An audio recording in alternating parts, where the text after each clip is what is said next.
Temple Church of God in Christ, who provides a space for all of this. For those of you that are new to our program, we talk sports, we talk politics, we talk the issues of the day. This is a call-in talk show. You can call in at 216-939-5087, 216-939-5087. I throw out the topics, I give my take on those topics, and then we invite you to call in with your take on those. And also, too, we do have guests to come in and talk about prevalent topics of the day. And sometimes we have them on call-in, and sometimes we have them in studio. And we are fortunate today to have in studio with us Cleveland public school teacher Raquel Chick is in studio with us today. And we are going to talk about school safety in light of what happened, the tragic events that happened in Uvalde, Texas this past Tuesday. And, we can go back to 2018, Marjorie Stoneman Douglas High School in Parkland, Florida. We can go back to 2012 to Sandy Hook Elementary School. We can just continue to go back sadly and tragically on this topic. So we have in studio with us today Raquel Chick. I figured that the best person to bring in the studio to talk about this is someone who is in the classroom. So, Raquel, thank you for coming in. Welcome to the Right Side. We're so glad to have you with us today. Thank you for having me. Yes, and so tell our audience, both listening and watching, who is Raquel Chick? Just tell our audience a little something about yourself.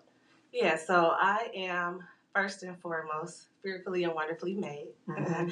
But I am a public educator. I've been working in urban education in the Cleveland Metropolitan School District. This is my 10th year, so next Friday I'll be wrapping up year 10 in the books. Good. And I'm also a product of the CMSD school, so when you said we could go back tragically, part of it is what I've lived as a student and then now as a professional. And I am the founder of I Educate 365, so be on the lookout for more stuff coming from I Educate 365. Okay, well, tell us just a little. What is I Educate 365? What is that about? And so, it is the name, what is that, I Educate 365? I am an educator.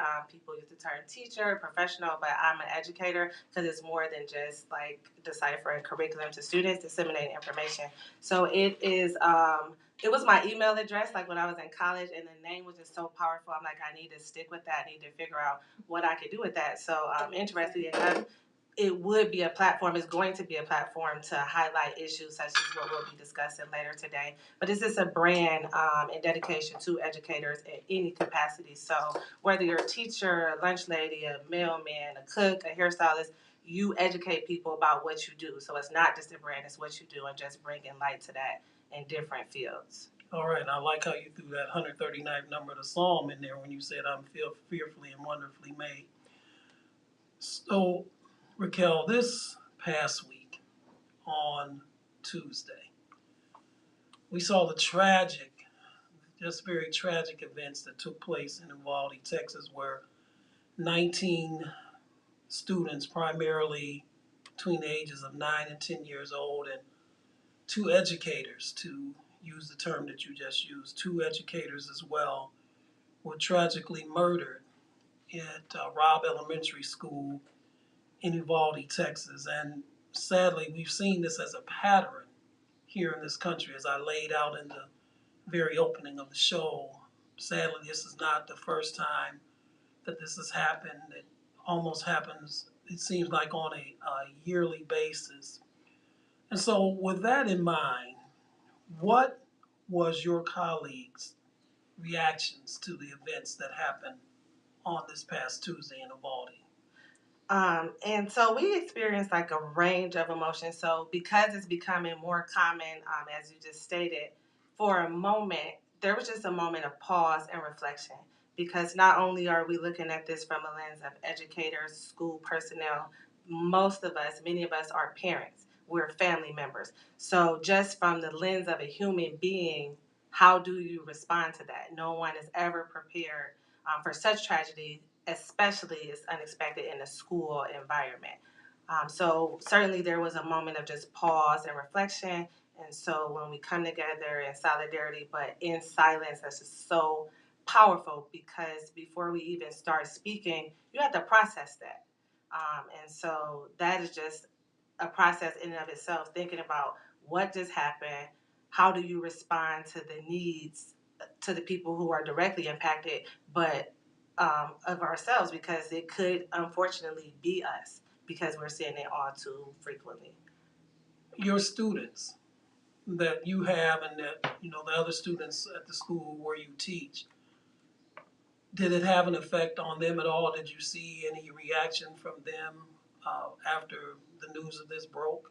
Right, and so in today's time, children have access to the information, so it's not even uncommon for the students to inform us of what's going on because they have it at the access of their fingertips. So the principal took on the liberty of having those conversations with the middle school students. Not that the younger students aren't ready for it, but it's just a different kind of conversation you can have because my building is pre-K through 8. She had a conversation for those students. We have to first and foremost make sure that public health is on the forefront. So, like, are we needing wraparound services immediately before we're even trying to break down and explain what happened? But I teach second grade, and so this particular incident hit a little closer to home because it's the same age children. So them understanding on a very surface level, they know that it was a tragedy and that students that are their same age were killed. And so they're asking me questions that I really don't have the answer to.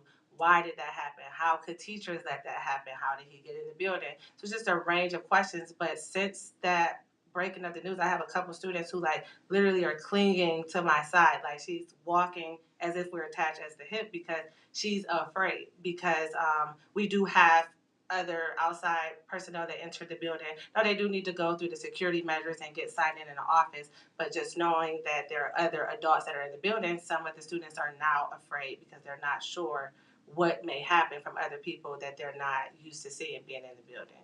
Right, and that's understandable. You're listening to the right side on No Static Radio. We don't bring the static, but we sure not bring the noise. We have in studio with us Cleveland Public School educator Raquel Chick. Raquel, how fearful are you in your classroom? On a daily basis, I am not fearful because if we operate from that space, then I never really be able to do the work that I'm called to do. But I am very cautious. So, like, when these things happen, it'll be on the forefront for a while, but sooner or later it'll die down. But I try to just reevaluate each situation. So now that we know that this is happening, safety is back on the forefront. Not that it ever leaves, but it's just more pressing because this issue is constantly circulating through the media. So I don't feel unsafe on a regular basis, but just knowing that there are ways that people can get around safety measures that are specifically put in place to avoid this type of thing, it is kind of troubling. Very troubling, very troubling. And if you have any questions or comments for our guests, you can call us at 216-939-5087. 216-939-5087.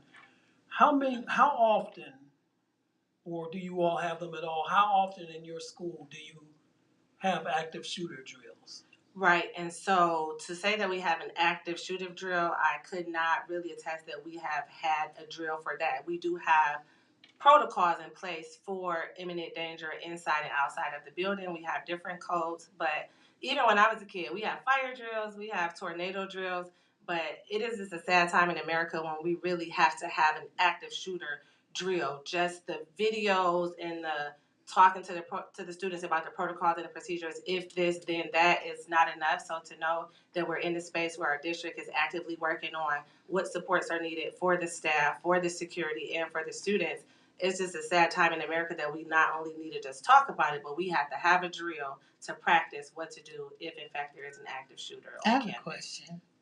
I was going to ask the same thing about the practicing of the active drills with the kids because it's important now. But another question I've heard no one ask is, when are we going to start, or do you guys plan on implementing strict policies on who is able to enter buildings like Caucasians do, like they do us? And so the district does have a policy, like you can't just, like right now, if we were open today, you would not just be able to walk in the building. Mhm. So you're going to be greeted by our security guard first, and she has her training, which she's going to have you go through the metal detectors. You will be patted down and your items will be searched. And then you'll next be greeted by the secretary, and there's a system to which your ID is going into that system. So you are identifiable who is entering the building.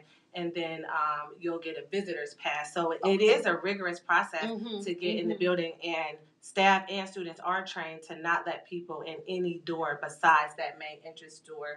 So that the cameras are also capturing that too. So there are policies in place, but as we can see, there are ways around it, and even in some instances, more information would need to be released, but where people bend those policies, right? So they are in place, they're not non-existent. It's just a matter of what's happening. And to be honest, if someone is, even with the security at the door, if someone is barging with the AR-15, AK-15, those policies don't even matter anymore, right? Because it's a whole nother set of thought processes going on.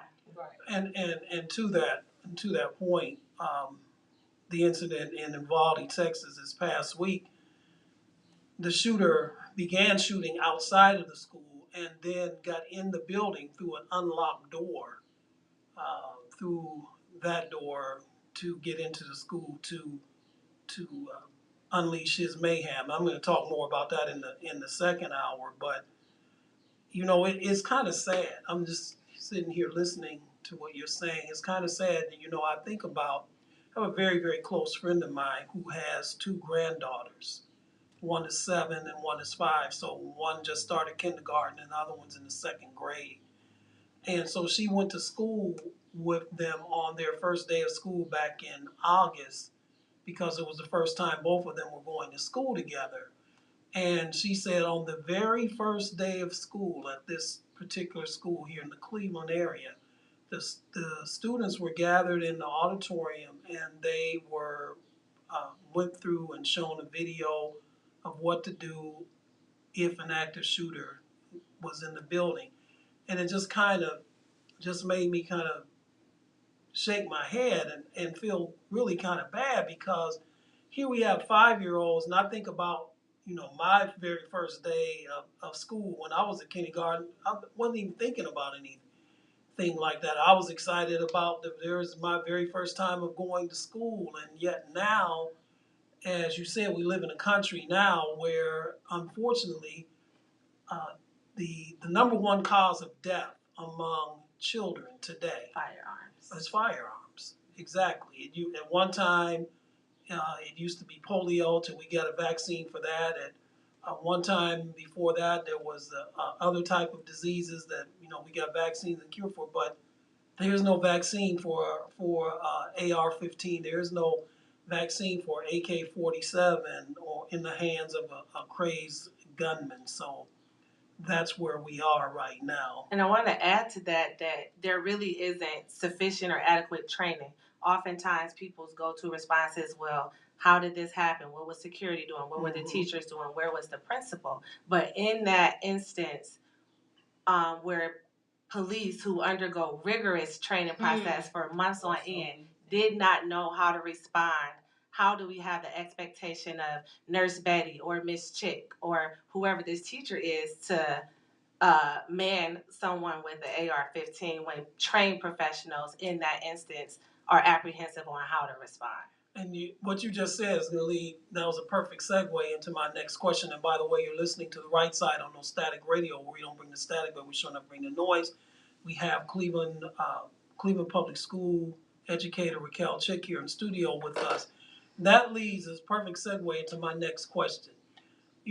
After Parkland, I didn't hear too much of it this past week, but especially after Parkland and especially after some of the other school shootings, there were some people, I'll name names, former President Donald Trump for one, after Parkland made this ridiculous statement in my opinion, but he wasn't the only one saying this, is that the way to stop school shooters is to arm the teachers. So what is your reaction? I mean, I have my reaction to it, but I'm not in the classroom. But what is your reaction to those who are in political leadership? I'm not talking about people out on the street or at the barbershop, at the beauty salon or whatever. These are elected officials who feel that the best policy to prevent these types of massacres that we saw on Tuesday and we've seen in the past at other schools is to arm the teachers. Go ahead. It's absolutely preposterous. At no point in the job description that I read needs to be able to cock a 9mm in a split second in the middle of danger. There are many people in the world, but specifically colleagues, that have never even touched a gun, are very inept in operating a gun, especially amid a traumatic or tragedy. You're not even thinking straight. But the moment that we have to arm teachers, then I don't consider myself a teacher anymore. My purpose has changed. We don't undergo rigorous training to be able to not only learn about gun safety, but with that comes you need to know the laws about operating the gun. So we're arming teacher, but what protections are put in place? And then having guns available in the school, people can get around lock boxes, rules and regulations all the time. So that just opens up another can of worms that these guns are now available, and students and parents. It could even be an irate colleague. You woke up on the wrong side of the bed today. I don't want you to have access to a weapon, and I look at you wrong, and now you have access to a weapon on site. But the moment that I need to be armed to do my job as an educator, it's probably a moment where I'm going to need to walk away from the classroom. Exactly. And even to expound on that point even more, is that in the situation that we saw on Tuesday, or even the situation that we saw so tragically 10 years ago at Sandy Hook, these shooters are clothed with body armor. Mm-hmm. So even if the teacher is armed and has gone through training, as you said just a few moments ago, even trained police officers could not bring these people down because of the fact that they have body armor on. So what then if a trained police officer who you so correctly said has gone through the police academy, has gone through all of this training, goes to the shooting range at least once a week, I'm sure, probably more often than that. If they can't bring these people down, then what makes someone think that an educator who is not really trained as extensively as these professionals are can protect their classroom like that? And it's not even just about training, because the state, the government, the district can say that we will train our teachers. There are people who that is not what they want to do. So all the training can be available. As we see, that's not always adequate anyway. But there are just people that changes the dynamic of who they are. There are people who don't want to have someone else's blood on their hands, and they shouldn't be forced into that situation. And just thinking like, so my question is, what y'all gonna arm us with? So he coming in with an AR-15 with endless rounds, and then we got body armor a 9mm. What we gonna do with that? And then, just as you just asked this question, I'm thinking, God forbid, because we know that bullets don't have names. So my goal is to take this intruder down, but God forbid one of my students jump in the line of that fire. Exactly. Or even more so, even to your point, even on a more practical level than that, is that, as you said, what would happen if a student who knows that teachers got a gun would somehow be able to get that gun out of the drawer and threaten other students with it? Or, as you said, a teacher who feels that they're threatened by a student. We had that. I guess we don't talk about that anymore, about how there have been teachers that have been attacked by students, not with weapons, but been physically attacked by students. So what would then to stop that teacher who has a weapon from using that weapon when they think that they're about to be attacked by a student? So just illustrates how ludicrous all that is. And then from a student's perspective, school, from my standpoint, was always like a safe haven. So we know that there are a lot of things that happen outside of school. And for many of our students, particularly in urban education, school is where they can come for warmth, for air if it's needed, for safety, for meals, for familiar faces, for comfort. How do you come into a building knowing that not only your teacher, but many teachers in the building are armed? It's like inducing panic subconsciously. Right. How can you sit in a classroom and learn knowing that I'm walking towards the box? Oh, she got to go get it. Is somebody outside? Is somebody inside? Anytime you're walking in a certain area, kids are wondering, does she need to retrieve that weapon? Does he need to retrieve that weapon? What are they getting it for? How are they going to use it? Why are they using it? It just changes the dynamic of the educational institution.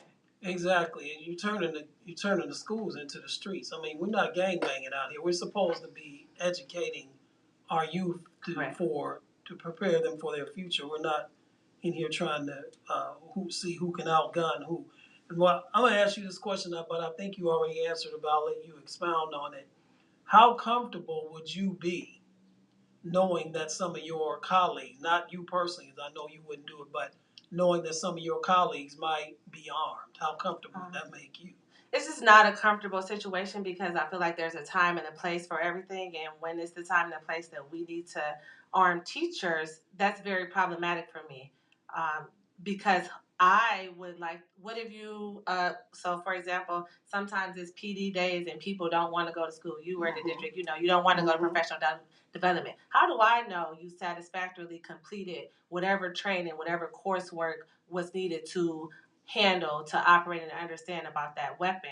But again, I think it's just an uncomfortable situation because throughout the school day, there are a lot of uncomfortable situations that can arise, whether that's peer to peer, teacher to pupil, to administration, or even the parents. So just having that available, I think, is very unsafe for all parties that would enter the dwellings of the school.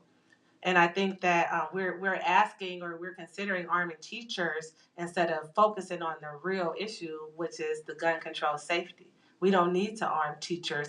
We need to make it to where an 18-year-old or 21, however old he is not able to access a weapon of any kind, but specifically that caliber. That is where the focal point should be, not like, oh, let's arm teachers. You're exactly correct, and I'm going to address that. I'm no politician. No, but you're speaking the truth. And as a matter of fact, I'm going to address that in the second hour of the show. But just to give a preview of what we're going to do in the second hour, what you're just talking about is sensible gun legislation. When you look across the world and you look at the quote developed countries unquote, it is only the United States of America out of the Western countries, the so-called developed countries of the world, that has this issue. You don't have this issue in Canada. You don't have this issue in any of the Western European countries. You don't have these issues in Australia or New Zealand or any. It is only in the United States of America where students do not feel safe going to school. In the back of their mind, I don't know if they think about it on a daily, but especially when we have something that happened like it did Tuesday, it brings it to the forefront. So I don't know if it's in the back of their mind, but on a daily basis, these students are thinking about, could somebody come in here to my school today and shoot up my school? And it's on all levels, from elementary school to high schools. We've seen these mass shootings like we saw Tuesday, these babies, these 10-year-old babies, and Sandy Hook back in 2012, these 8 and 6 and 7 and 8-year-old. I mean, it just angers me when I see it, and it makes me so sad, and you know, to see the stories and to hear the young people that survived and to see them being interviewed and think about how traumatized they're going to be for life, and this is just so ridiculous that it is like that here. So there are some, speaking of politicians, there are some politicians, particularly within the Republican Party, especially in the state of Texas. I heard this on the news this week, that say that the schools are, quote, soft targets, unquote. Soft target meaning that it's easy for a shooter to either get into the school or or get access to it. It's too soft of a target. They make the argument, and again, to your point, not talking about sensible gun laws here. They make the argument that the schools should become, quote, hard targets, unquote. In other words, metal detectors, bars, massive security, etc. You being an educator and working in that environment, what would be your reaction to something like that? Again, I'm going to be exiting the classroom.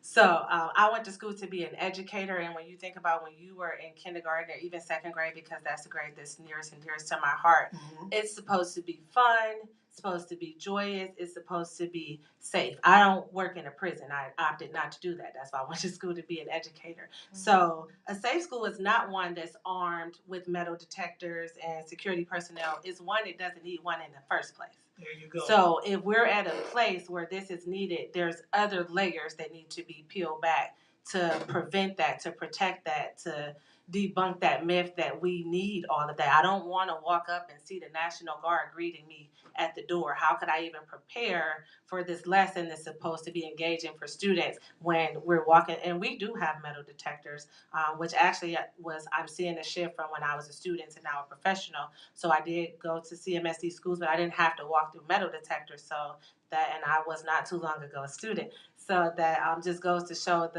how things are progressing and terribly in the worst direction. But what a privilege for places that don't have those or don't need those. And so what areas are we talking about that are these hard targets? Is it in urban education? Is it everywhere? Is it rural? Is it suburban? What areas are these soft targets that they're trying to harden, and what message is that sending to the constituents that we serve? Well, and I guess, and being as the fact that I take the same view that you do, but just to play devil's advocate here, I guess what they're saying is that they must be talking about all schools, because we've seen that sadly and tragically that these mass shootings in these schools are not generic to like one specific urban area or rural area. They happen in all areas across this country. So I guess what they're saying is just to make it all the way around like this. I don't know, but I'm with you. We don't want to turn our schools into armed fortresses or Right. prison camps either, because if you think about it, think about teachers aside here. Think about the students. Some are coming from areas of the city where there is a lot of gun violence anyway in the first place. Correct. And as you said just a few moments ago, the school is supposed to be a safe place, a place where they can get away from the things that are going on. They're already traumatized as it is. And now if I'm coming to school and I've got armed guards and bars and all of this, then that's not going to decrease. That's going to increase my trauma or my nervousness or whatever I may be dealing with as a student on a daily basis because of where I live. So, and I just think about the process of how long would it take all of us to get through the building. We're just losing out on so much instructional, valuable time because we're being escorted through the building as if we are prisoners. Exactly. You're listening to The Right Side on No Static Radio, where we don't bring the static, but we sure not bring the noise. We have in studio with us Cleveland Public School educator Raquel Chick. Our call-in number is 216-939-5087, 216-939-5087, and we're talking about school safety today in the aftermath of the tragic events that happened in Uvalde, Texas this past Tuesday. Raquel, have you and your colleagues been trained on how to recognize troubled youth? Yes, so every year we have to get these certifications that we renew, and there's extensive training, coursework, and conversations and collaborations where we look for certain factors that are easily identifiable. But as we all know, that there will be some that always slip through the cracks, and then some of us are better at disguising or hiding our feelings and emotions than others. But we do undergo a process, and I'm thankful that this year we have a lot of wraparound services. We recently became a Say Yes school, Say Yes to Cleveland. So we have a Say Yes coordinator. Okay. She has social work background. We have a school psychologist on site, and we have external support from Bill. I think our partner is Belfair. So having those people available is very helpful in terms of identifying troubled youth or just anything that raise questions where they need supports outside of what the classroom teacher can offer. We have those available in our buildings and many CMSD buildings as well. Okay, and you just answered the next question I was going to ask you, is there on site some someone there who does psychiatric counseling for those that need it within the school building itself? Yes, yep, we have a school psychologist. And are they there on a daily, or are they kind of rotate around to different schools? And so I think they're assigned different schools based on what network they're assigned in, but they're available by cell phone at any time. And then I think they have emergency support. So say if our assigned person is not at the building, but there's something going on and we need somebody here, there is an immediate contact to get that support on campus. Okay, and how adequate do you think it is? Do you think it's adequate enough, or do you think it can be improved upon? It certainly can be improved upon as we're seeing an increasing number of things that can just induce trauma, cause PTSD within our students, but also within my colleagues too. So I think that is something that we could. Sure. Okay, all right. The shooter in Texas and in Uvalde the other day, Mr. Ramos. The reports came out that during his school career, I don't know if it was in elementary school, was it middle school or high school, I don't think it was in high school, I think it was either middle school or elementary school, that he was bullied. That's what at least some of the news reports say, and those who looked on his social media sites after the fact, there were some reports that he was bullied during his time in school. So, from your experience, is I'm trying to get this word out of my mouth, bullying, is that something that's very commonplace? And if so, how do you as an educator deal with bullying when you see it? Right. And so bullying is one of those words that like I would close my ears to because it's an often misunderstood term. So it does exist and Okay. it can be frequent, but many people in society today take that word and run with it. So if I roll my eyes at you, you're going home telling, Raquel was bullying me. No, I was not. I just rolled my eyes at you. That's not bullying. So there is a legal definition of bullying, and we do know, we have seen that unfortunately it does exist. So because of that and just experiences I had in my own classroom this past school year, I took on the role as the SEL coordinator of my building. It stands for Social Emotional Learning. So I get specific training just involving how to deal with emotions, how to cope with different feelings that children just are not equipped with. And I provide strategies to the students and my colleagues so that we have a heavy focus on the social emotional learning in addition to the academics, because we know if your basic needs aren't being met, that the education, the curriculum is not really going to matter. So just knowing that bullying does exist and wanting to learn more about what it is not, how to help students navigate through conflict in a healthy way or emotions in a healthy way, I took on that role in my building. And the training was very, very helpful. It shed light on some things that I did not know when you said how to identify troubled youth. There's even indicators that we wouldn't know that were indicators. So I am going to remain in that role for this upcoming school year. And I hope to just not only share those strategies with my colleagues, but to extend them out into the community because we all could benefit from social emotional learning. Can you give any insight to our listeners as to exactly what were some of the things that you learned that you did not know before about how to recognize bullying? So I do something in my classroom called morning meeting, and as you know, many educators, if you are listening, that our day is filled with things and it's hard to fit things in, but we have to make time and space to address social emotional learning. And so having a morning meeting is a safe space within my classroom where we talk about different topics.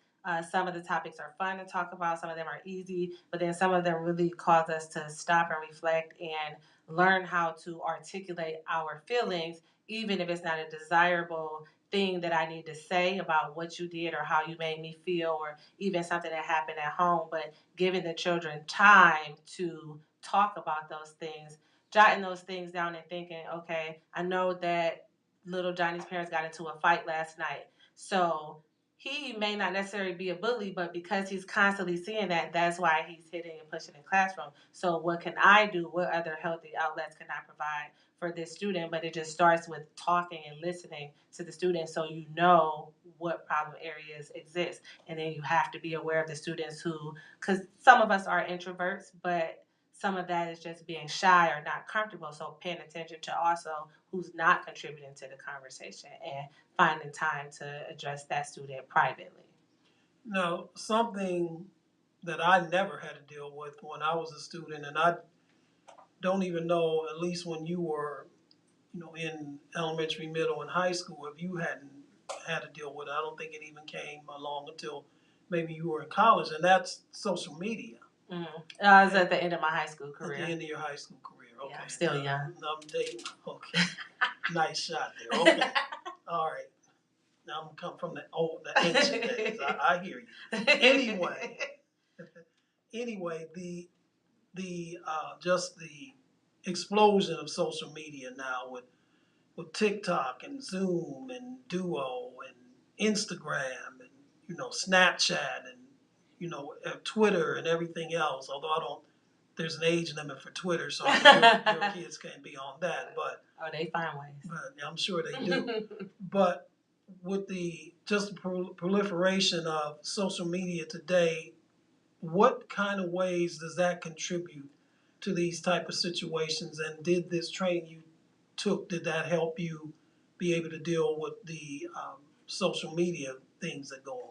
Right. So in my spare time as a hobby, I'm also a digital content creator. So I am on all of the platforms. And because of that, I operate and function most of our school social media platforms so that I can spy on the kids. Because we know that even though there's age limits, there's emails, kids are smart, and some parents encourage it. It's not problematic for them. They have access to it. So they follow the school page because it's just a school page. They're not sure who's running it. I probably might be telling on myself. They listening. But I use that as an opportunity to see what's trending. So like on TikTok, they'll tell you like, oh, there's a trend that teachers are going to smack their teacher this week. And so, like, knowing that that's a thing, we can shoot it out in an email blast to the staff to be aware and just be proactive and talk about it. So anything that's trending that I think that the students might have access or privy to, we can just be proactive in addressing like, hey, we know this is out there. We're not doing this. We have zero tolerance for this. And sometimes just finding like a creative way to spin on that. So we have school announcements and I have a group of students that I work with and I just had them do like poetry about bullying. So there's things out there they could use it in negative and positive ways, but so we try to get ahead of whatever's trending as best we can and flip it so that they can still use social media, but then in a way that's more positive than negative. But we only have them under our care for so long, and we can't control everything. And sometimes, if their parents are allowing them, there's that our hands are tied. But just trying to be aware of what's being put out there, telling the kids to learn how to fact check instead of just believing everything is out there, but just trying to encourage them to be upstanders and not bystanders. And that's great. Excuse me, that's great. I have to remember that one, being an upstander, not a bystander. And even though this is kind of off the topic or what we're talking about today, but a couple weeks ago, as a matter of fact, 2 weeks ago today, I did a program where I had a guest, and we were talking about human trafficking and the recruitment of especially young girls, but some young boys as well, but young girls into human trafficking, and how social media is used for that. And so what you just brought up a great point about parents not monitoring or allowing their children just to go on any sites and do whatever they want to on these sites. That's how some of these people, I use that term loosely because I don't think very much of them that do this, but that's how some of these human traffickers, this is how they recruit and get some of their victims, is through these social media outlets like this. Correct.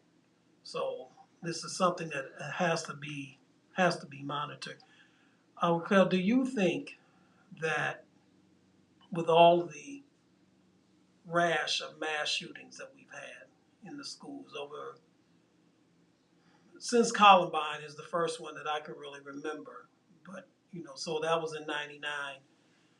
And, it seems like we have one almost, at least one a year, sometimes more than that.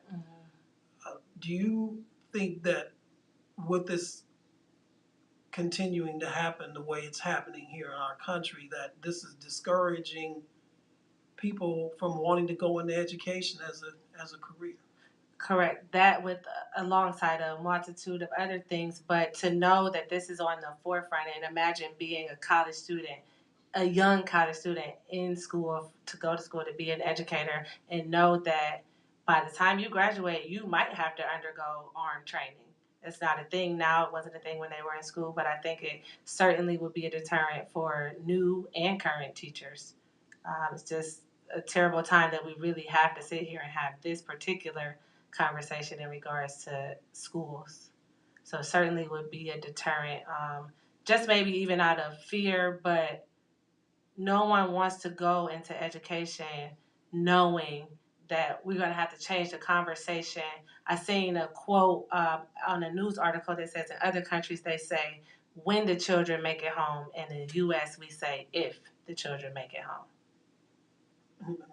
And that's one of those drop the mic moments there, because you're right. No parent, and you are a parent.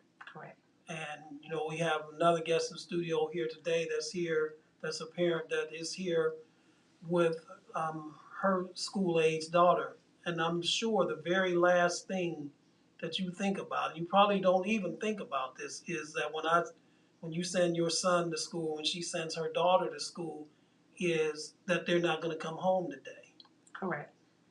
We know that things can happen outside of our control, but we never really think that our children or our mothers or our fathers, our principals, whoever this family member is, will not make it home safely from school because the tragedy occurred within the school. And exactly, and that's why we saw the reaction that we saw on Tuesday of the parents outside of the school when they were imploring and begging the law enforcement officers to go into the school after they stayed outside of the building for over an hour, almost an hour and a half before they went into the building, and they could hear the gunfire inside of the school. I couldn't even imagine that. And there were some reports that parents themselves tried to get in and that they were apprehended by the police. Some were even tased as well. And so there's something that we have to do.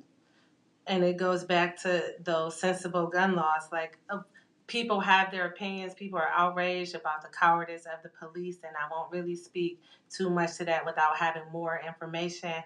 But we just can't forget that we have to stop arming civilians with weapons that can kill dozens of kids in a second anyway.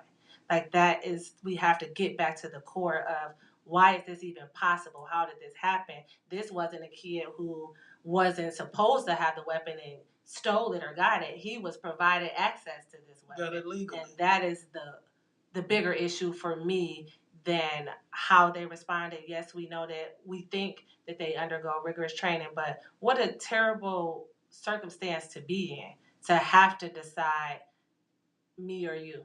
You Right. don't know what you're walking into, and I can't say that they should have responded differently. I do think that the 40-minute wait time was extremely excessive, but again, we can all say what we would do until we're in the situation to do it. Exactly. You're listening to the right side on No Static Radio. We don't bring the static, but we sure enough bring the noise. We have in studio with us Raquel Chick, who is a educator with the Cleveland Public Schools. If you have any questions for her, we're near the end of our hour, but if you have any questions for her, please give us a quick call at 216-939-5087, 216-939-5087. To your point, Raquel, that you just made, the shooter in Uvalde on Tuesday and the shooter at the Top supermarket in Buffalo exactly 2 weeks ago today. As a matter of fact, it was around this time 2 weeks ago today that the shootings in Buffalo happened, and we don't want to forget that. I mean, we mourn for the loss of those 21 in Uvalde, Texas, the 19 Certainly. students and the 2 teachers. and even the collateral effect because the one teacher, Her by the name of husband. Garcia, her husband died of a heart attack on Thursday. And they have 4 children, and And they're they have leaving behind. four children that he probably would not have had the heart attack had that not happened. And his wife and their mother was killed in her classroom. But the point is that these two 18-year-olds both obtained their weapons legally, as you just said. They did not have stolen weapons or bought these weapons illegally. They both obtained these assault weapons legally at the age of 18, where they can have an assault weapon, but they can't buy a cocktail. Right. They can have an assault weapon, but they can't buy a beer. Not that I'm advocating that that's what they should do, but just to illustrate the lunacy of this. And we have all these people on one side, and I'm not going to get into this, but I'm just saying this as a point, talking about the sanctity of life and that Roe versus Wade should be overturned. However, there are many of these same people who are saying this, but do not support any type of sensible gun laws, do not support background checks, do not support reestablishing the assault weapons ban that we had from 1994 to 2004. So, it makes me look upon them very hypocritically to say that you support, you're pro-life, and yet you don't want an 18-year-old to not be able to purchase an automatic weapon where he can go into a classroom and gun down 7 and 8-year-old, 6 to 8-year-old children in Connecticut and 10 and 11-year-old children in Texas, along with their teachers, who just went to college to get an education because they love children and they wanted to teach children. And now they lost their life. And I say that those intruders did not go in alone. Like, we have to keep the focal point on the politicians that aided them in this type of massacre because, again, they obtained those weapons legally. Obtained them legally, and the blood is on their hands. And we're not really doing anything to prevent the next one. It's just like a recursive cycle. So there's a mass shooting, there's media coverage, there's social media and public outrage. We talk about gun laws. We do nothing about those laws or make them even more lenient, and then there's another mass shooting. Well, Raquel, this is what I'm going to do. One of the things I'm going to do, among others. But what I'm going to start doing, starting at the start of the next school year, because this school year is over. 3 days. How do you really feel? No, I'm excited, but I will be doing summer school. So I'm going to start praying on a daily for our teachers and our students for protection, because sadly, it's not if, but it's when. And when I look at you, I'm sitting here looking at you right across from me right now. And my prayer is that it never comes to your school. Yes. Where you are in that situation and you are in that circumstance, and you have to protect your students like these two teachers did in Texas last week, and teachers did in Parkland, Florida 4 years ago, and teachers did in Sandy Hook 10 years ago, and teachers. Every one of these shootings, we focus on the student, on the children, as we should, because it's tragic when a young person loses their life. But every one of these shootings, from Columbine to Uvalde, a teacher has lost, at least one teacher has lost their life. On the front line. And they lost their life trying to protect their students. Yeah, I read an article. I wasn't sure if it was confirmed, but that the teacher was found with the student in her arms, shielding the student in her arms. Yes, it was. It's like you don't unread that, you don't unsee that. It's just unfathomable. It is. Well, Thank you, Raquel. Thank you for coming in today and shedding light on this and giving our audience the first person perspective from someone who's in the classroom on a daily basis and um, has to deal with this and all the training and what have you that you've gone through regarding all of this. And as we said, we pray that this never comes to your front steps. And we're so happy to have you with us today here on the right side on No Static Radio. And thank you for having me. And it's actually providing an outlet because it's happened so rapidly. Sometimes we become desensitized to it. So when I spoke with you earlier this week and knew that this would be the topic, it allowed me some time to reflect and do a little bit more research and just process those emotions. So I thank you for having me and allowing me to shed light on it as well. And for all of those who are listening, you can follow me on Instagram at @IEducate_365, same on Facebook. Thank you. So we're going to take a break here at the top of the hour. We're going to have some music and some messages, and we'll be back with you in the second hour of our program. And in the second hour of our program, we're going to continue this.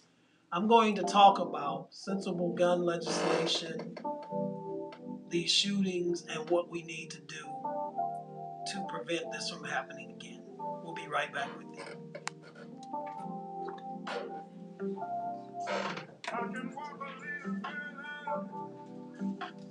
Show your heart a dance when it rains.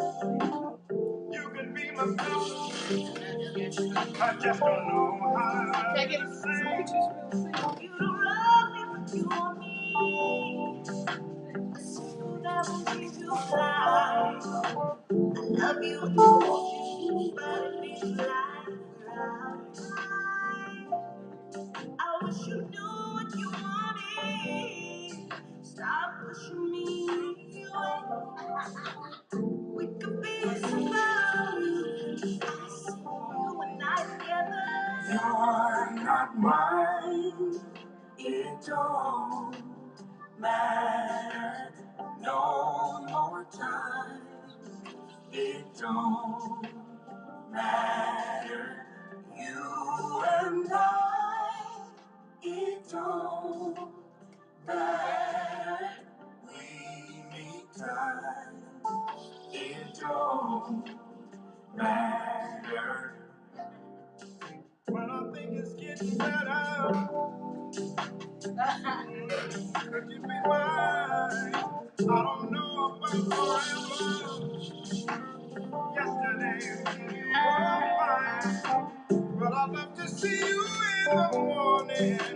The light in your eyes. Where the pain has got me faded. I can't find my You're not mine. It don't matter. One more time. It don't matter. You and I.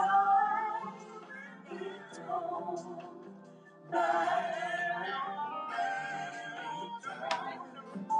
It don't matter. You're not mine. It don't matter. No more time. It don't matter. You and I. It don't matter. Anytime. It don't matter. Gotta be a way to know. Another way to go. Another kind of life where I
It don't matter. You don't have to be afraid. It don't matter. It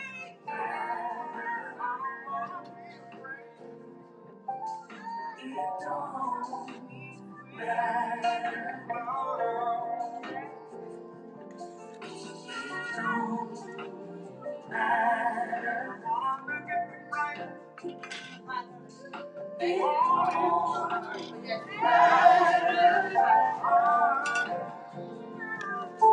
See you later. Thank you. Nice. You're welcome. Nice to meet you too. Have a good one. Bye.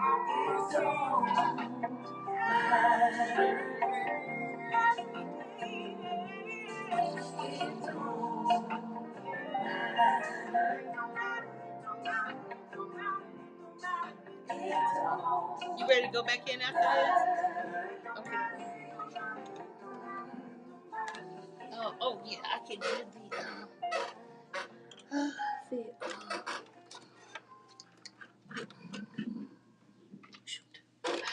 Has violence happened to you or a family member or friend? Violence can affect all parts of your life, sometimes in ways you can't see. Violence can affect the way you eat, sleep, and cause you to lose focus, feel angry, afraid, or even use drugs or drinking as a way to escape. But we're here to tell you that violence does not have to keep hurting, and you can change your life starting now with help from the Trauma Recovery Center. We want you to take control of your life. Today can be the day. The Trauma Recovery Center offers real help for real needs in real time. They offer services for food, clothes, safety, emotional support, and a whole lot more. So listen, don't let violence control you. You can break free, and TRC can help. Give them a call at 216-644-5487. They will come to you wherever you are. It's 24 hours a day, 7 days a week. They give you the tools to rebuild your life and your health. Call today. It's free, 24/7, and confidential. So look, if you want out and don't know where to start, call the Trauma Recovery Center. The Trauma Recovery Center will help you take back your life after violence started today. Call today and get the help you need today. 216. The number's on the screen, and if you're listening, 216-644-5487. The Trauma Recovery Center, Northeast Ohio, also affiliated with the Center for Families and Children. And finally, I just want to take a moment in our History 365 to introduce to some and reintroduce to others Elijah McCoy, born on May 2nd, 1844, died October 10th, 1929. Elijah McCoy was a Canadian American engineer of African American descent who invented the lubrication systems for steam engines. Yep, what he came up with was an automatic lubricator that used steam pressure to pump oil where it was needed. McCoy patented his invention, known as the oil drip cup, in 1872, and this device was an instant success. Yeah, so shout out to McCoy's invention allowed engines to be lubricated while they ran, saving precious time and money. Because you know what happened when they didn't have the lubrication? It blew up. Yeah. So shout out to Elijah McCoy and Our History 365. We salute you. And now back to Jeff Doggett and the right side. Thank you, Marie. And also, too, just an addendum to that is that when people would inspect these engines, what they would look for is to make sure that that device was on there. And what they did when it was on there, you know what they said? They said, "This is the real McCoy." Yeah, and that's where that term, the real McCoy, came That's from. Right. That's So, right. Thank you for sharing that welcome.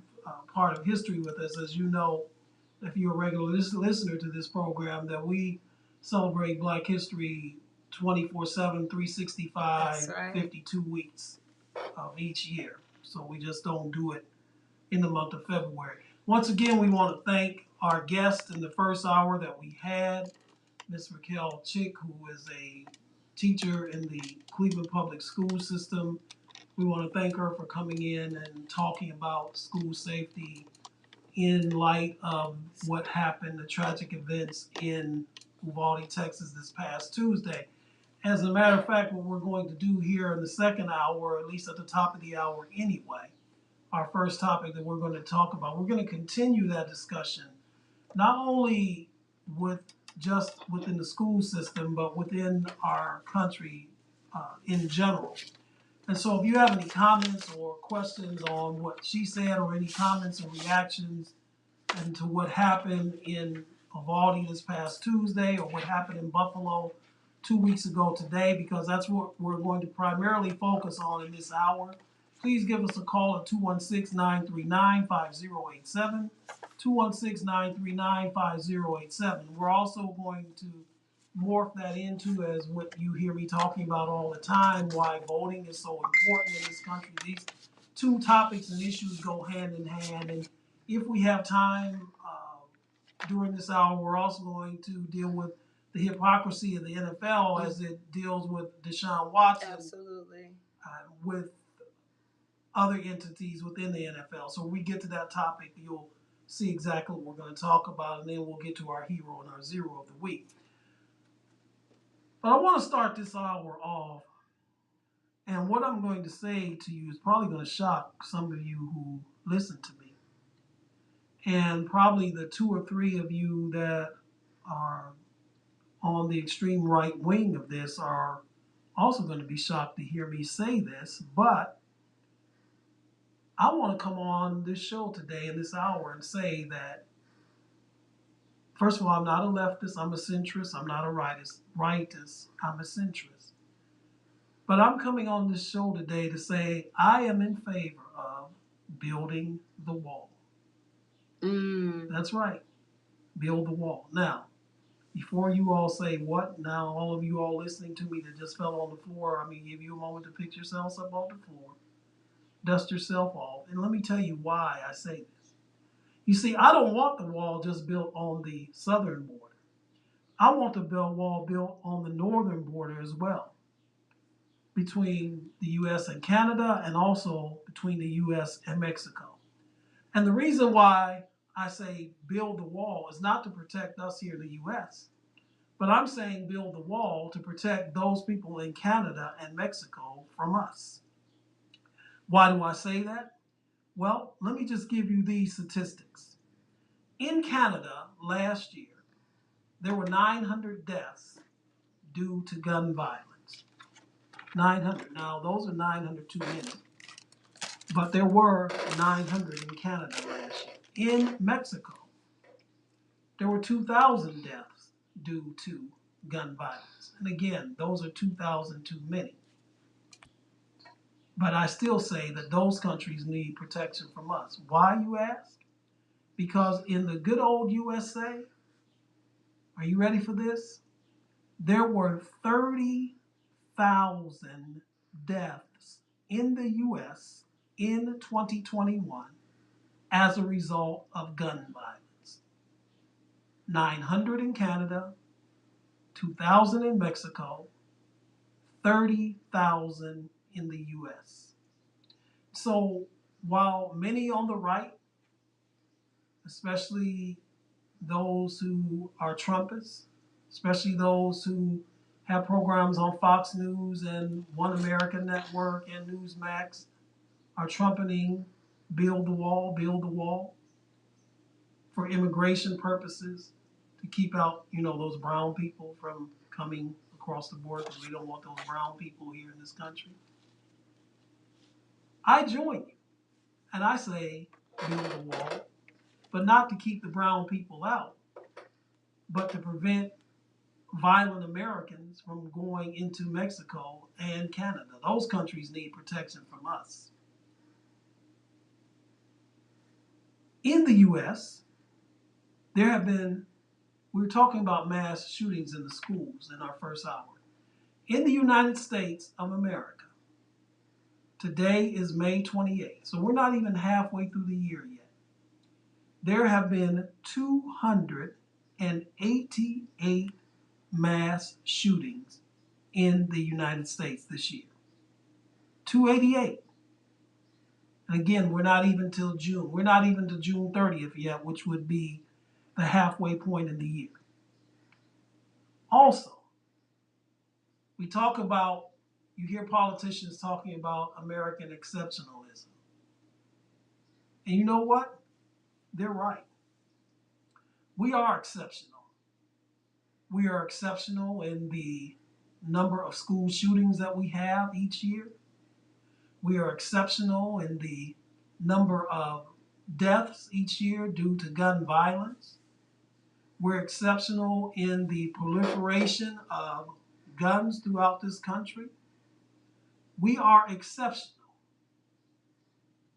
because of the mass levels of violence that we have in our country. Of the so-called developed countries, of the so-called Western countries,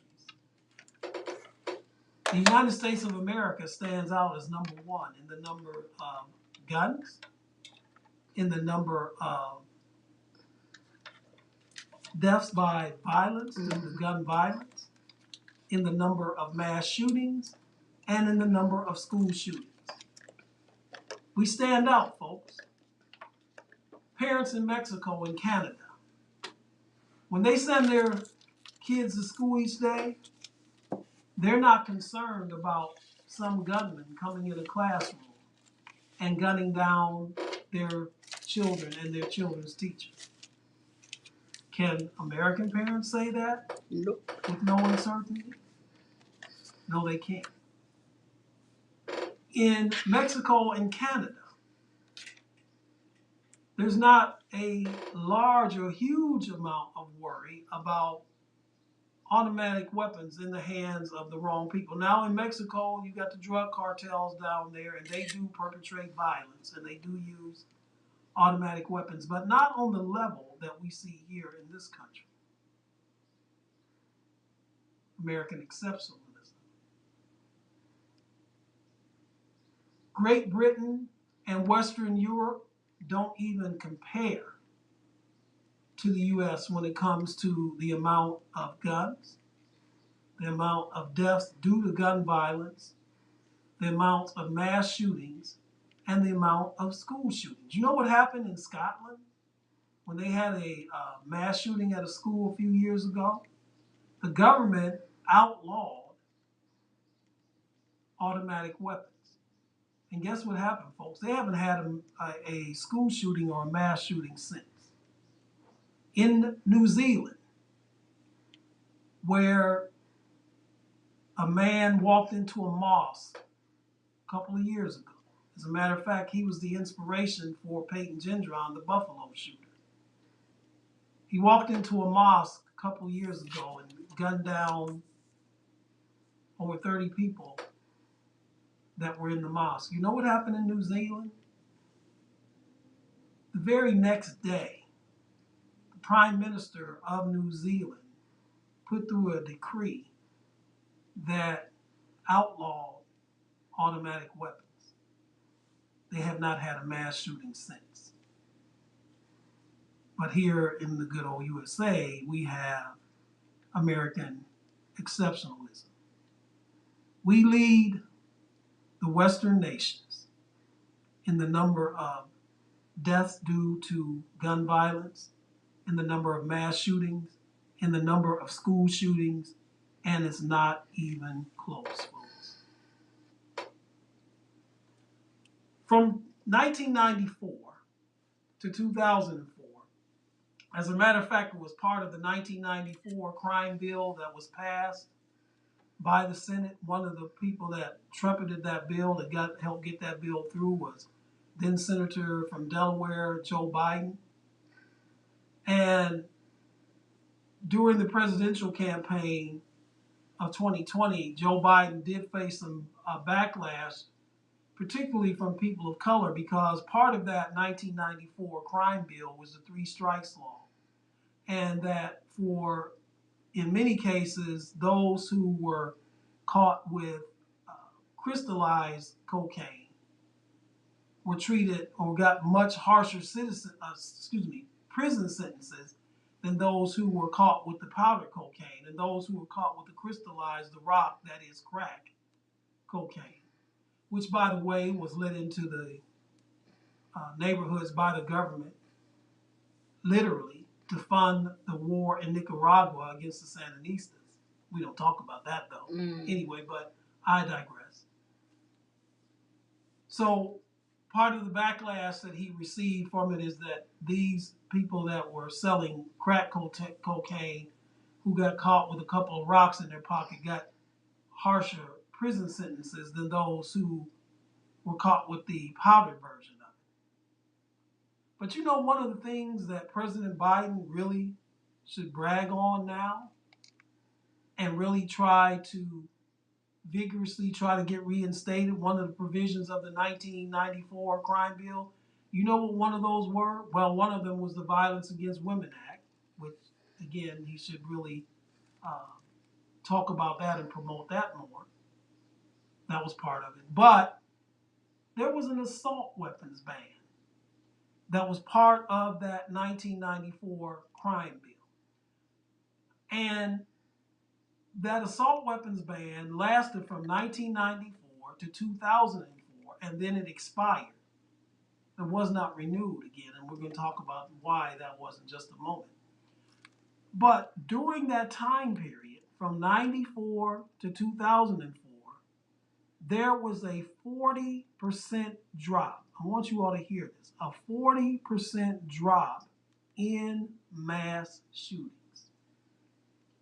So for those who make the argument that sensible gun laws will not stop criminals and that it only hurts those law-abiding citizens who have a constitutional access and a right to the access of weapons, and that, you know, if you legislate or enact legislation, I should say, that would put into effect sensible gun laws. By the way, I digress for one moment. Did you know that 90%, not 90% of Democrats, not 90% of independents, certainly not 90% of Republicans, but 90% of the American people, for those of you that are mathematically challenged, that's 9 out of every 10, support background checks before a person can purchase a weapon.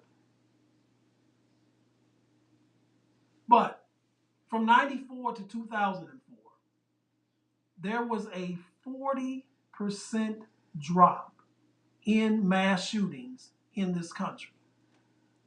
The only school shooting that I can recall at that time, and if there's one, that's one too many, but the only school shooting that I can recall during that time period was Columbine in 1999.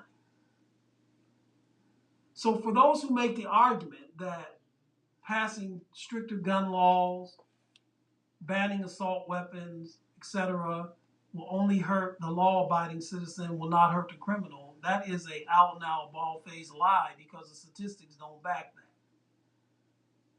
So let's talk about assault weapons. First of all, let me preface it by saying this. You've heard me say this again, but I need to reiterate it just in case this is the first time that some of you are listening to this. I am not calling for the ban of weapons. If a person who is in their right mind can pass a background check to legally purchase a firearm, I am not against that. A firearm, I'm talking about a pistol or even a hunting rifle. They want to go hunting, if they need a sidearm, a pistol, be it a 38, 45, 9mm, whatever the case may be, for protection. I'm not against that, because I realize where we live, and a person has a right to protect themselves. But AR-15s, automatic rifle, which is what the shooter in Uvalde used this past Tuesday, with the shooter at the Top supermarket in Buffalo exactly 2 weeks ago today. The AR, if you didn't know what that stands for assault rifle. Now, an assault rifle is a military style weapon. Why are these weapons necessary? And should they be banned? Well, I'll answer the first question first. They are necessary because soldiers, key word here, soldiers, soldiers in the United States Army, the Marines, anyone who is going to be in a combat situation needs this type of weapon to defend himself and his or her fellow soldiers. These weapons are designed to fire a maximum amount of rounds at a very rapid pace in order to kill as many of the enemy as possible in combat. So our soldiers, our Marines, those that are in the Army, those that are in a combat situation need these type of weapons because they are a weapon of survival. You do not use an AR-15 to go hunt Bambi or Bugs Bunny in the woods. You know why? Because the force of the ammunition will literally tear that animal apart. So when you're hunting, you're not trying to tear the animal apart. So I've been told. I've never been hunting. I don't have the desire to do so. Usually people hunt because they are hunting to eat to eat the game that they captured or whatever the case may be. So if you use a weapon that's going to blast that animal apart, then you have defeated the purpose that you're doing this for. So you don't need an automatic weapon to go out into the woods to hunt deer or rabbits or whatever it is you're hunting. These automatic weapons are made for one reason and one reason only, and that is to inflict a massive amount of damage upon an enemy as quickly as possible and to hit as many of the enemy as possible in order to inflict that damage. That's what they are made for.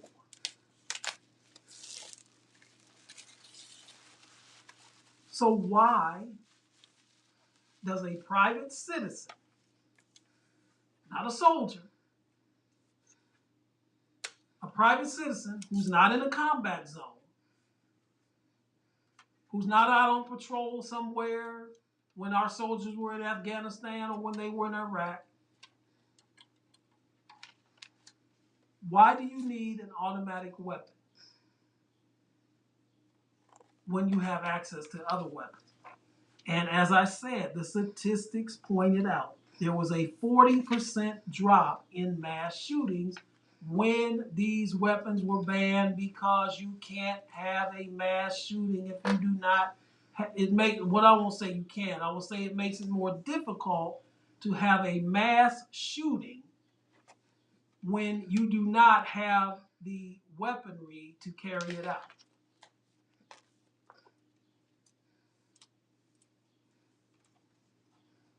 You don't need that AR-15 to protect your home. And you don't need it for hunting. Secondly, someone please tell me how an individual that is 18 years old, that cannot buy a cocktail or a beer, can't even rent a car yet, because you have to be 25 to rent a car. I know that because I work in the travel business. Yep. And I see what the requirements are.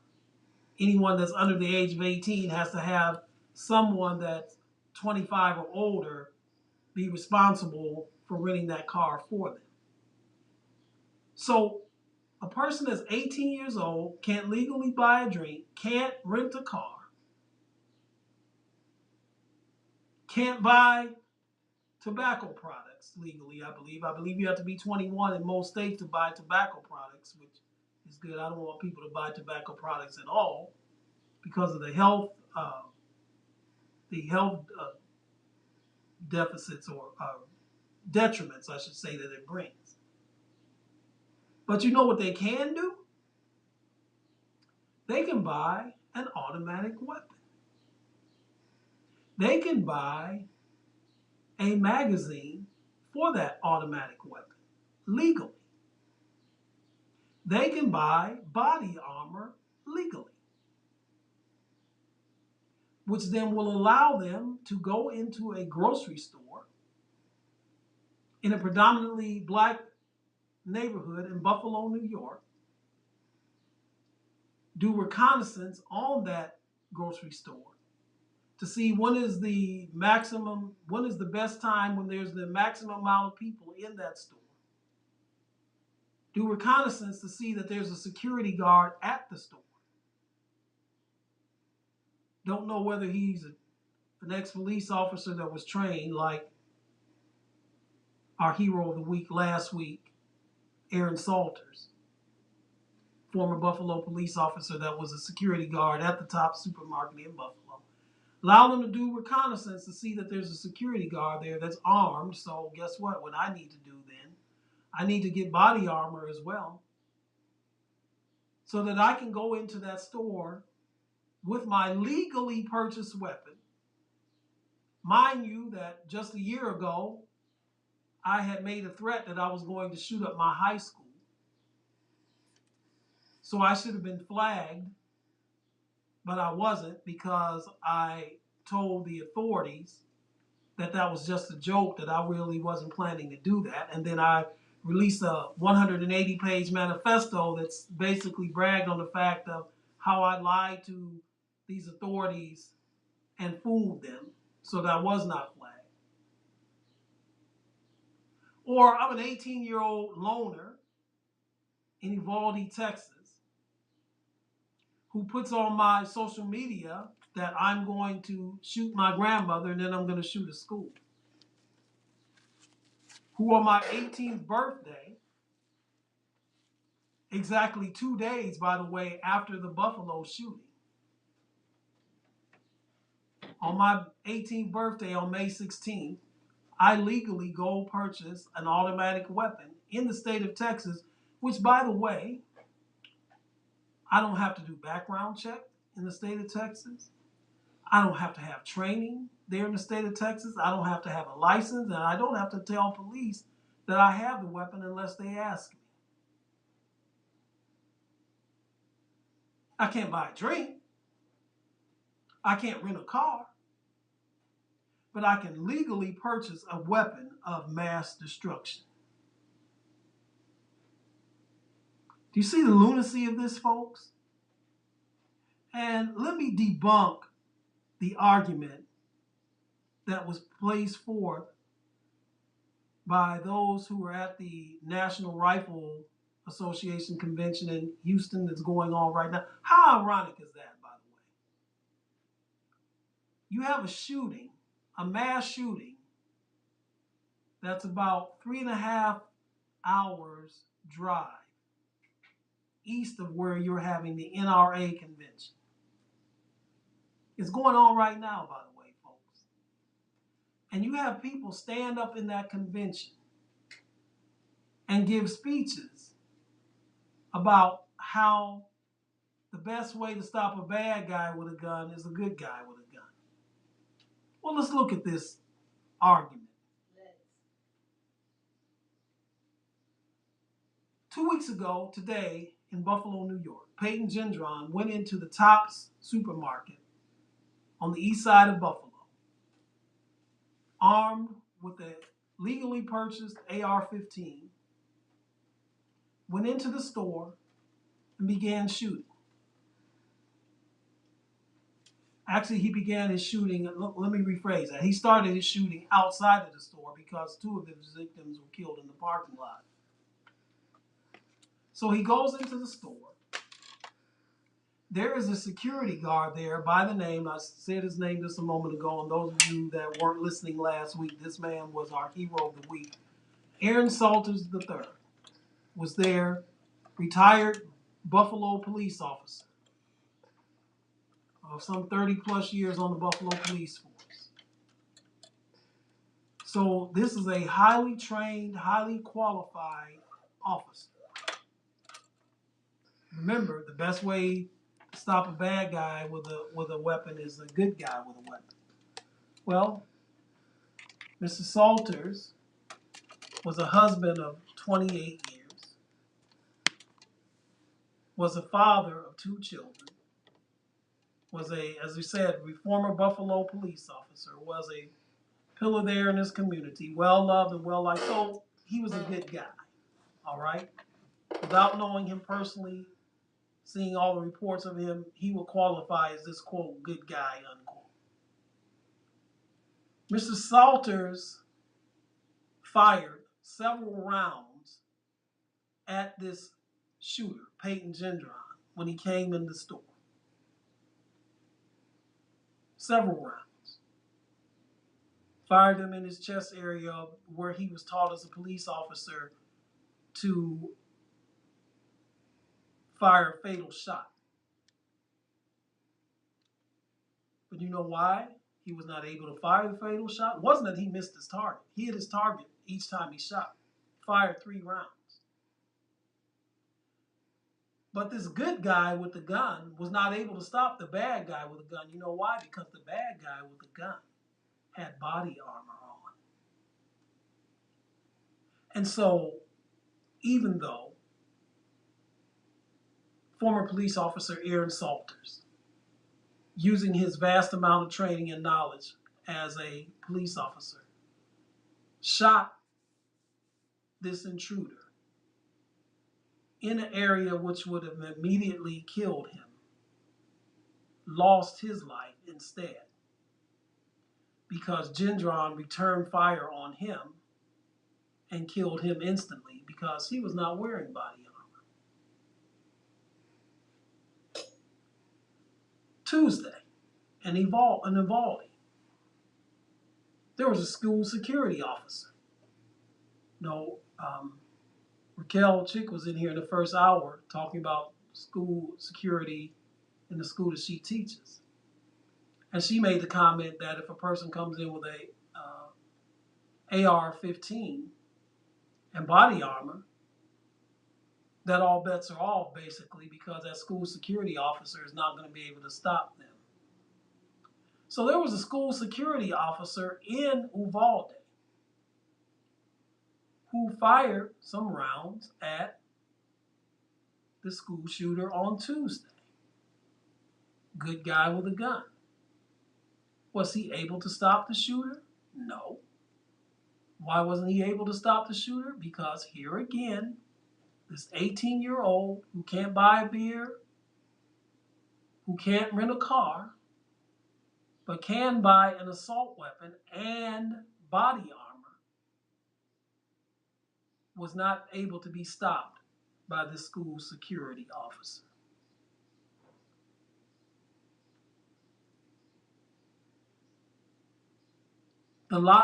So here's the logical sense, folks. The logic is we need to, number one, renew the assault weapons ban in this country for the reasons that I pointed out, because there is no circumstance that a private citizen needs to own an assault weapon. I heard a Louisiana Republican congressperson, when interviewed by MSNBC yesterday, when they were asked that same question I brought up as to why a private citizen needs an assault weapon. You know what he said? He said, well, why, if we're going to take the assault weapons away, then you're going to take them away from the good people too. And what are they going to use? The people who live in the country parts of Louisiana, how are they going to defend them? Now, this is what he said. I wish I was making this up, but I'm not. He said, how are they going to defend themselves from feral pigs? I'm like, what? When I heard him say that, I'm like, what in the world are you talking about? How are they going to defend themselves from feral, that means wild pigs? You mean to tell me that the only way a person in this rural setting can defend themselves from a wild pig is with an assault weapon? You mean to tell me that a rifle or shotgun or handgun, 9mm, 38, 45, whatever the case may be, will not stop a wild pig? Come on, man. Listen, he actually thought that he could get away with saying something as stupid and as ridiculous as that. Listen, Mr. Congressman, whose name I don't recall right now, but his name isn't important. When I heard him say that, my first thought was, you know what? I was born at night, but not last night. If you actually think that somebody's going to be stupid enough to believe that you need an assault weapon that is a military-style weapon was made for and manufactured for combat, that you need that to take down a feral pig. Yeah, okay. Whatever, sir. So we need to reenact and renew the assault weapons ban. You know why we don't have the assault weapons ban now? You know why it expired in 2004, some 18 years ago? How ironic it expired the same year that both Mr. Gendron and Mr. Ramos both were born. The reason that we don't have it is, and again, I'm not playing partisan politics, I'm just telling you the truth. This is the right side, meaning that we tell the truth here. Is Republican politicians in both the Congress of the U.S. and the Senate of the U.S. will not vote to reenact the assault weapons ban. That's the reason why it expired in 2004, and that's the reason why we have not had it since then. A ban, which, as I said, I'm going to repeat this so this will really sink into you folks. A ban that, while it was in effect, saw a 40% decrease in mass shootings. Now, did it eradicate mass shootings all totally? No. But listen, suppose we have this assault weapons ban in effect, and Peyton Gendron and in the Buffalo shooting and Ramos in the Uvalde shooting. Suppose they were not able to obtain those. Think that would have been effective? Well, we knew the assault weapons ban. It's not going to stop all these mass shootings. Okay, Captain Obvious, tell me something else we don't know. But listen, if it stops 2 of them, isn't it worth it? You think those parents in Texas right now care about that it wouldn't stop every shooting, but it stopped the shooting of their children? You think the relatives of those people who died in Buffalo 2 weeks ago today are arguing, well, we don't need an assault weapons ban because we won't stop every shooting? It possibly would have stopped that one.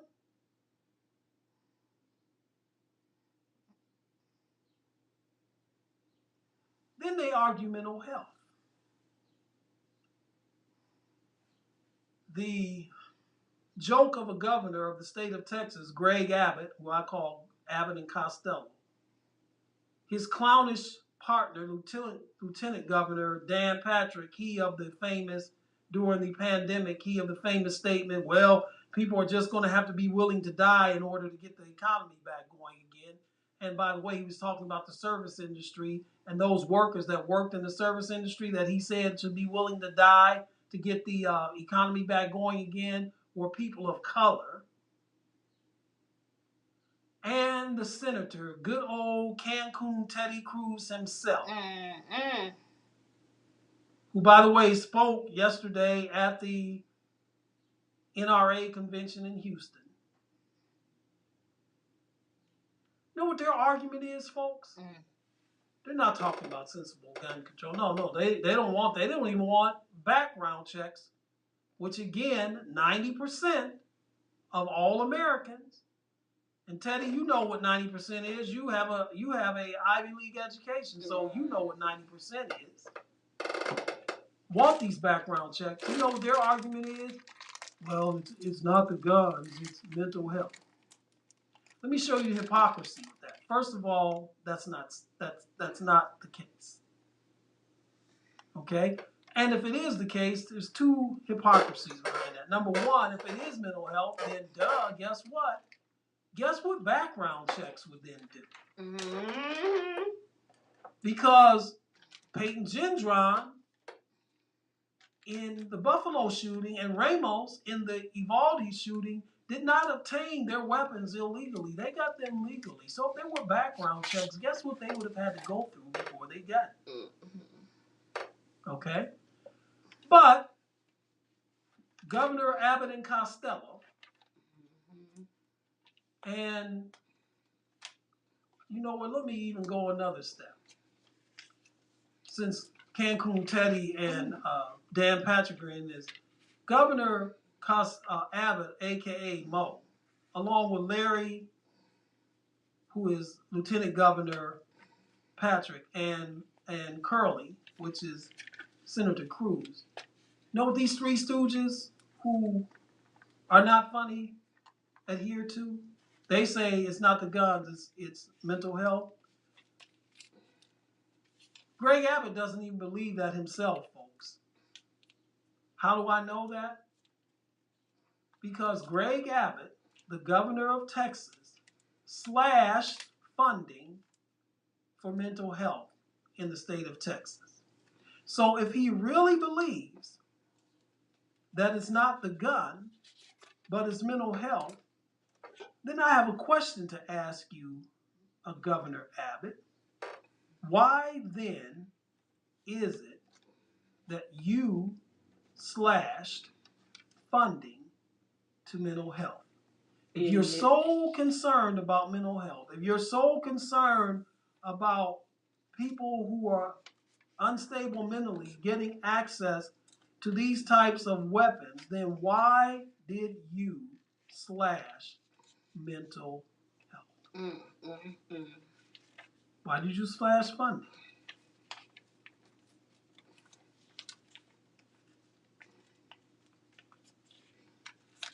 Also, here's something else to think about. I know we don't want to think about this, but until we do something in this country, and I said this on my show last week, not knowing that 3 days after I said this on this very program last Saturday, I said, because we talked about the Buffalo shooting last week, and I said, this is going to happen again. Not knowing that 72 hours later, that Uvalde, Texas was going to happen. Let me say something very chilling and frightening here. And the reason why I say that is it's chilling and frightening to me to even think about it and say it, but I have to say it, and it's this. Both Peyton Gendron and Ramos in Texas were both born in 2004. Why is that significant, you ask? Well, they were 8 years old when Sandy Hook happened. They were 14 years old when Marjorie Stoneman Douglas high school shooting, mass shooting happened in Parkland, Florida. So, in all likelihood, in their respective school systems, they probably went through some type of active shooter drills. Why is that chilling and frightening? It's chilling and frightening for this reason. The next school shooter, whoever he is, has gone, in all likelihood, through some active shooter drills, which means they know exactly where people are hiding. They know exactly that if the lights are out in the room and the doors closed, that does not mean there's nobody in there. They know all of these things.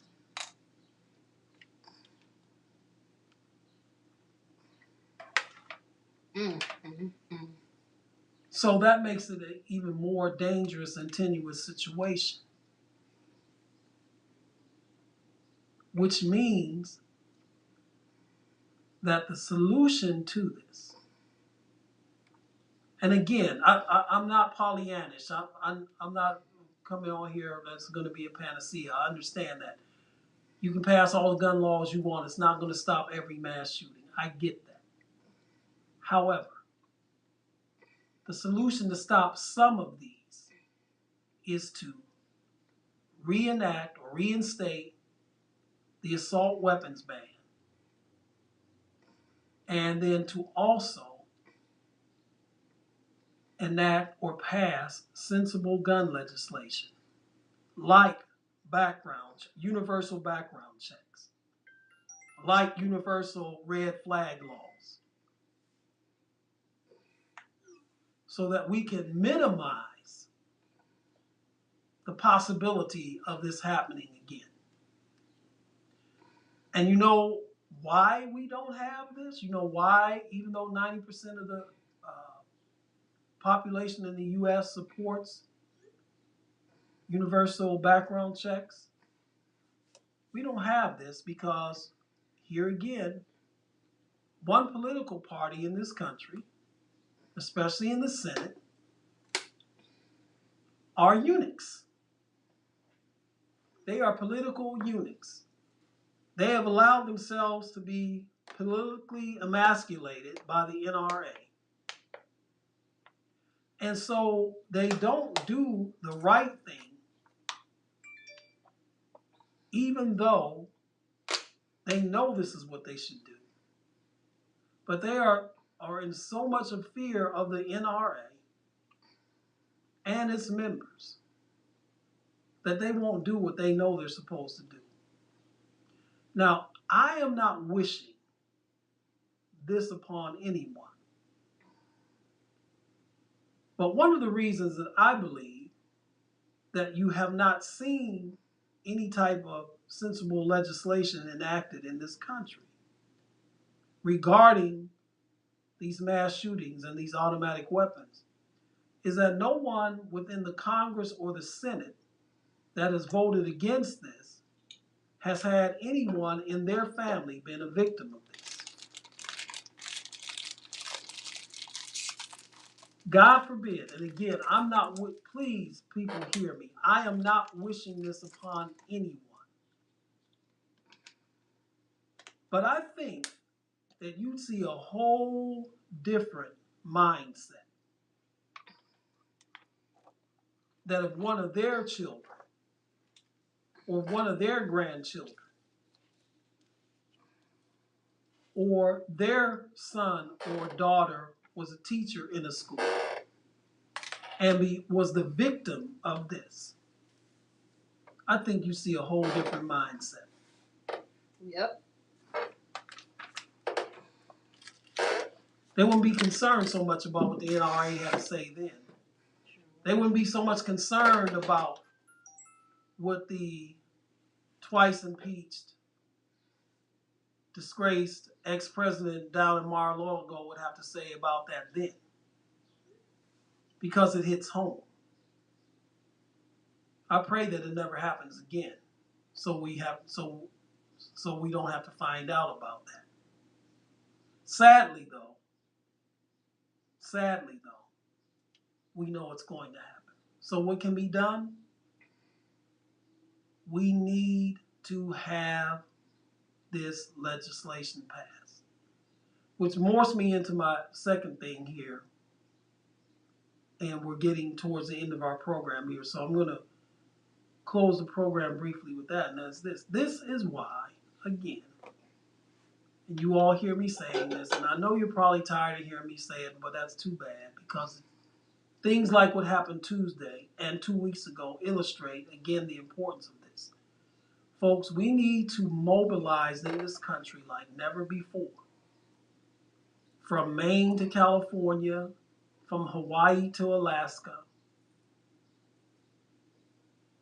from New Hampshire to Florida. All across this country, we need to mobilize And we need to vote out people who oppose sensible gun legislation and vote in people who will support it. It's simple as that. Simple. That's the only way it's going to happen.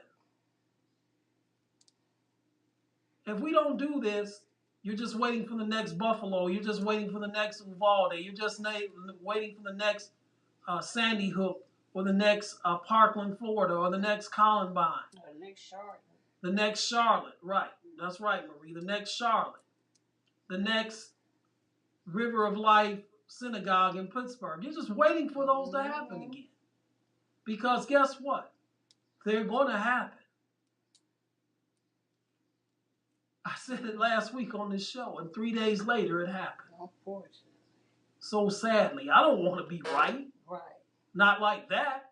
Right. You think I take pleasure in that? You think I'm coming on here, I told you so? No, that's not what I'm saying.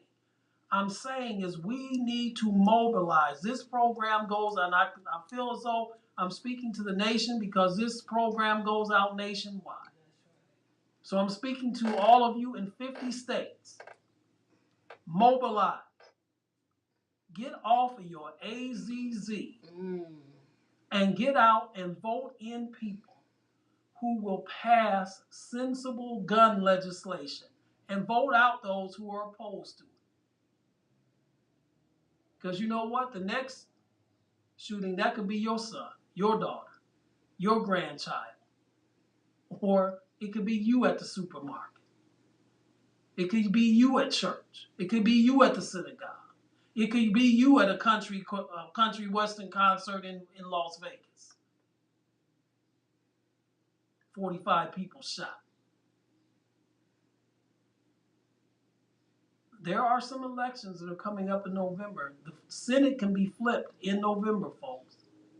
You can vote out Marco Rubio in Florida and vote in Val Demings. You can vote out John Kennedy in Louisiana.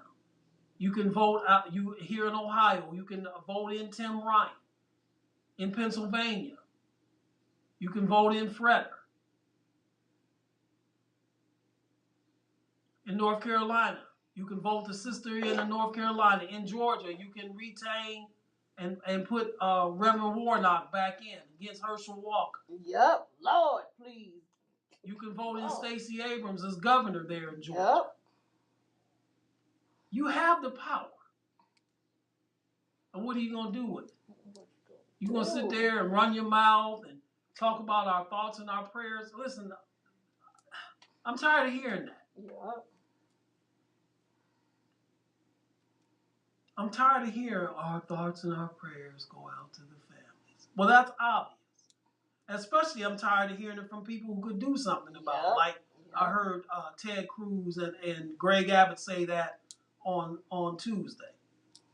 Yeah, but you clowns could have done something about it. You clowns could have enacted legislation that could have stopped Ramos from being able to buy a automatic rifle. So please spare me your where our thoughts and our prayers go out to the families take. Because you know what?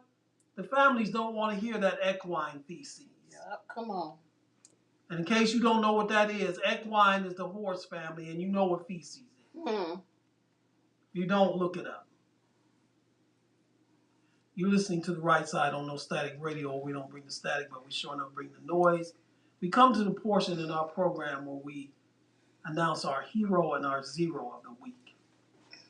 Last week, our hero of the week was security guard, former Buffalo police officer, and security guard at the top supermarket there in Buffalo. We gave it to him posthumously. Aaron Salters, who put his life on the line to try to stop the Buffalo shooter Peyton Gendron, and Peyton Gendron was our zero of the week last week. Sadly, our heroes of the week this week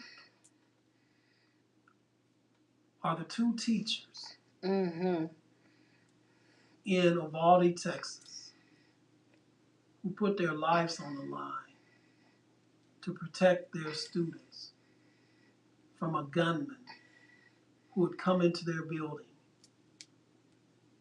to gun down as many of the students as possible. as was said on the first hour, that one of the students was found in the arms of Ms. Garcia, who was one of the teachers that was killed. Other students were found behind the body of the other teacher who gave her life as she got in front of the gunman to take the bullets so that her students wouldn't have to get them.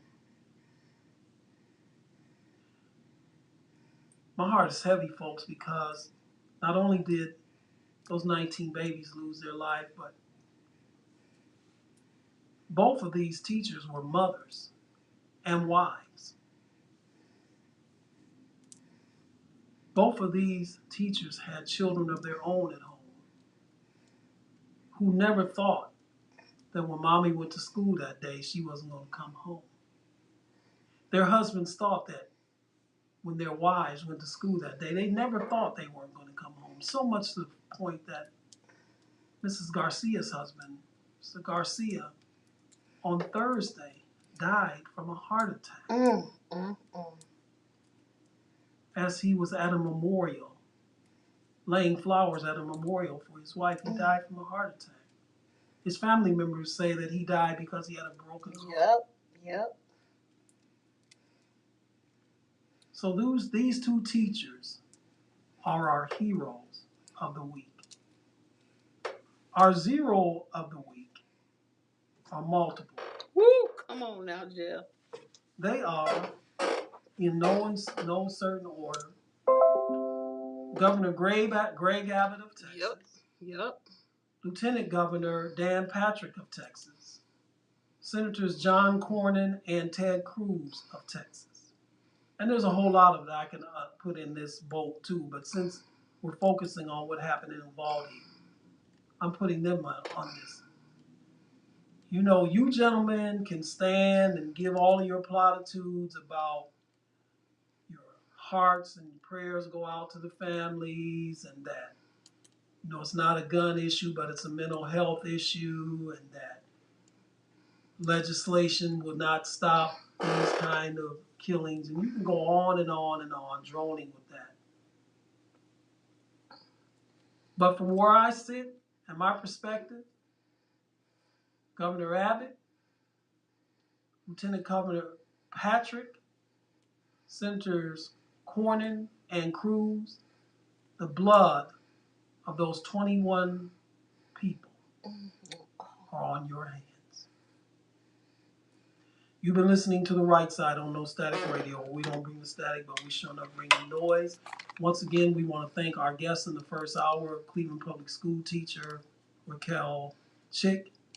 I want to thank all of you that listened to us today and on the various outlets you hear us. Right now, I see that my time is up. Thank you very much for your time. And until next Saturday at 3 p.m., shalom.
We'd like to thank you for tuning in on this sensational Saturday, too.